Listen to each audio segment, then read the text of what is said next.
Good morning students. आज का जो हमारा टॉपिक है वो मोस्ट इम्पॉर्टेंट क्वेश्चन है जो क्लास 10th के लिए हर बार बोर्ड में क्वेश्चन ये पूछा ही जाता है। सेक्शन सी क्वेश्चन नंबर 1 में ये क्वेश्चन हमेशा ही आता है।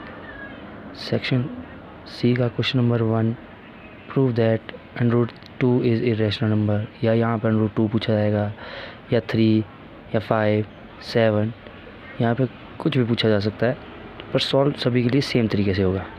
तो सबसे पहले हमें दे रखा है prove that √2 is irrational number. तो हमें सबसे पहले पता है, हमें सबसे पहले क्या करना होगा, पहले लेट एज्यूम करना होगा कि ये नंबर क्या है, इरेशनल नहीं रैशनल है। अगर ये रैशनल की प्रॉपर्टी फुलफ़िल नहीं कर पाता है तो ऑटोमेटिक्स ये जो क्वेश्चन है वो क्या हो जाएगा, प्रूफ इरेशनल। तो सबसे पहले हम लिखेंगे let us assume that √2 is rational number. हमने क्या मान लिया, √2 क्या है, एक rational number. A and B are integer. A और बी क्या है, इंटीजर। तो सबसे पहले हम लिखेंगे √2 इक्वल्स टू A/B, क्योंकि रैशनल नंबर को हमेशा कैसे लिखा जाता है, A/B। मान लिया हमने कि ये क्या है, रैशनल नंबर है, तो ये नंबर लिखा जाएगा A/B की फॉर्म में। अब हमने यहाँ पे लिख रखा है वेयर A और B क्या है, इंटीजर है, और A एंड B आर को प्राइम। ये शब्द थोड़ा सा ध्यान से समझना है। को प्राइम मतलब क्या है कि A और B क्या है, को प्राइम। को प्राइम है कि इन दोनों नंबरों के बीच में कुछ भी कॉमन नहीं होगा, सिर्फ क्या कॉमन होगा, 1। को प्राइम का मतलब होता है मतलब जिसका HCF कितना हो, 1। ऐसे दो नंबर जिनके बीच में सिर्फ एक ही कॉमन हो तो उसको बोलते हैं हम को प्राइम नंबर। तो मतलब ऐसे दो नंबर, फॉर एग्जांपल जैसे मैं लेता हूँ 5 और 7, 5 और 7 में कुछ भी कॉमन नहीं है, तो वहाँ पे क्या कॉमन है, सिर्फ 1, तो वो दोनों नंबर क्या है, को प्राइम।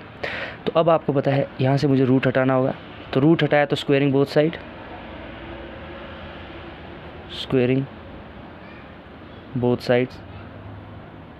तो यहाँ पे रूट हट गया, स्क्वेयरिंग कर दिया, इधर भी स्क्वेयरिंग होगा, स्क्वायर से रूट कैंसिल, तो क्या बच गया, 2 इक्वल्स टू A²/B²। इस B को मैं इधर मल्टीप्लाई कर सकता हूँ और इस 2 को इधर ला सकता हूँ, तो B² पहले ये ऐसे होगा, तो B² इक्वल्स टू A²/2। अब थोड़ा सा यहाँ पे ध्यान से समझना है।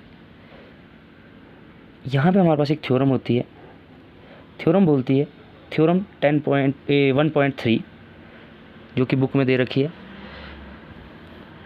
Where P be the prime number if P divides A² then P divides A। क्या बोल रही है थ्योरम कि भाई अगर कोई नंबर किसी के स्क्वायर को डिवाइड करता है तो वो नंबर उस सिंपल नंबर को भी डिवाइड करेगा। तो मतलब यहाँ पे हम लिखेंगे सबसे पहले 2 डिवाइड्स A², यहाँ पे क्या दिख रहा है, 2 divide A² then 2 divide A, कि 2 यहाँ पे A² को भी डिवाइड करता है तो 2 यहाँ पे किसको डिवाइड करेगा, A। अगर हम इसको थोड़ा सा एग्जांपल से समझेंगे तो मान लो मैंने कहा 64 को मैंने लिखा कि ये 2 से डिवाइड हो जाता है, ठीक है। अब 64 किसी का स्क्वायर है, किसका, 8 का स्क्वायर है, तो 8 का स्क्वायर है 64। अब यहाँ पे वही चीज़ लिखा है कि किसी नंबर का स्क्वायर अगर 2 उससे डिवाइड हो रहा है तो वो नंबर भी उससे डिवाइड होगा। किसका स्क्वायर है ये, 8 का, तो इसका मतलब 8 भी 2 से क्या होता है, डिवाइड होता है। ये थ्योरम बोल रही है। अब यहाँ पे हमने ये वाली लाइन ध्यान से देखनी है, 2 डिवाइड A, तो यही लाइन लिखेंगे, 2 डिवाइड A मतलब है कि A को 2 से डिवाइड कर रहे हैं। अब जब हम किसी नंबर को डिवाइड करते हैं तो वहाँ पे क्या आता है कि कितने टाइम्स वो नंबर कटा या क्वोशंट, तो उस क्वोशंट को हम डिनोट करेंगे C से, C। अब ध्यान देना है, यहाँ पे एक वैल्यू ये आई थी, ठीक है, A/2 equals to C, squaring both side,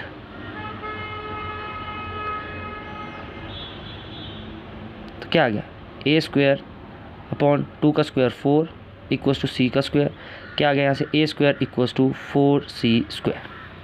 अब हमारे पास A² की वैल्यू दे रखी है। ए स्क्वायर की वैल्यू कितनी है 2b², तो यहाँ डाल देंगे 2b² इक्वल्स टू 4c²।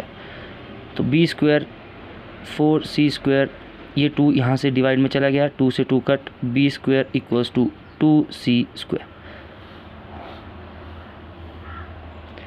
तो यहाँ से c² इक्वल्स टू, ये 2 इधर मल्टीप्लाई हो रहा था तो इस 2 को मैं इधर भी ला सकता हूँ, तो क्या हो जाएगा b²/2, b²/2।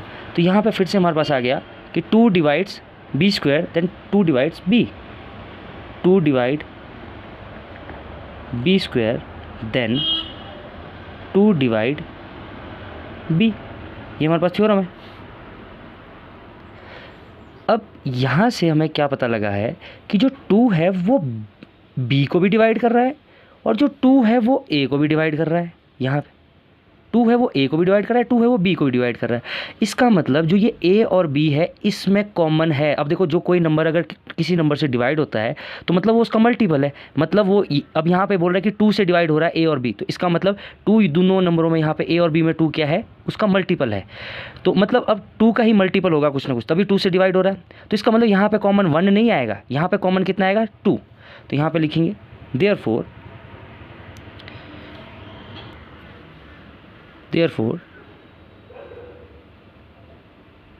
a and b have at least 2 as a common factor other than 1। कि यहाँ पे 2 कॉमन फैक्टर आ रहा है a और b में, और हमने कहा था कि यहाँ पे क्या आना चाहिए 1, क्योंकि तभी वो क्या होगा, को प्राइम नंबर। a और b हमने बोले थे को प्राइम नंबर, पर यहाँ पे क्या कॉमन आ रहा है 2। इसका मतलब ये दोनों नंबर, अब हमने को प्राइम के लिए कंडीशन किसके लिए रखी थी कि ये कब होगा को प्राइम, जब ये रैशनल नंबर मानेंगे तो a और b वहाँ पे क्या होंगे जिसमें को प्राइम होंगे, मतलब उसका HCF आएगा 1। पर यहाँ पे HCF कितना आ रहा है 2, मतलब इन दोनों के बीच में 2 तो कॉमन आ ही रहा है, ठीक है, 2 as a common factor other than 1। तो इसका मतलब जो हमारी कॉन्ट्रडिक्शन, जो हमारा एजम्पशन है वो क्या होगी, रॉन्ग। और एजम्पशन इज रॉन्ग।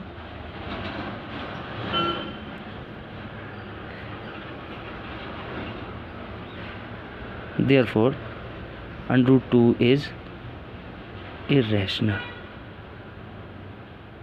अगर वीडियो अच्छी लगी होगी तो प्लीज़ सब्सक्राइब शेयर ज़रूर करें। Thank you.